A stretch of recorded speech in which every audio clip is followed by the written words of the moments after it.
Hey everybody, Scott Perlmuter, Cleveland's fair pay lawyer, here to talk to you today about a real hot button issue in the wage and hour world, and that is the misclassification of employees as independent contractors in this gig economy world that we live in these days.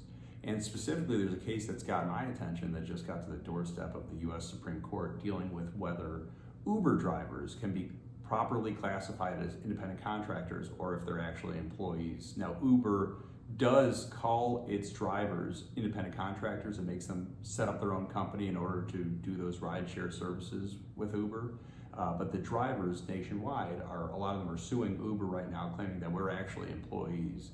And Uber retains enough control over how we do our jobs that we're actually employees regardless of how we're classified as by the company. And so issues like if a driver cancels too many rides in a row, or if their rating drops below a certain number, Uber pulls back on how many rides are offered to that driver.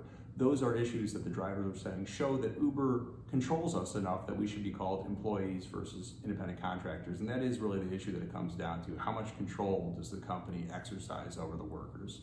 And remember that there are financial incentives for a company to misclassify an employee as an independent contractor. The company saves money on payroll taxes for the worker if they classify someone as an independent contractor versus an employee. The company does not have an obligation under the law to pay that person overtime wages if they classify them as an independent contractor versus an employee. The company does not have an obligation to offer benefits to that person if they classify them as a contractor versus an employee, so like health insurance, a retirement plan, disability insurance. Those don't have to be offered to independent contractors, where if you have those plans as a company, you have to offer them to employees.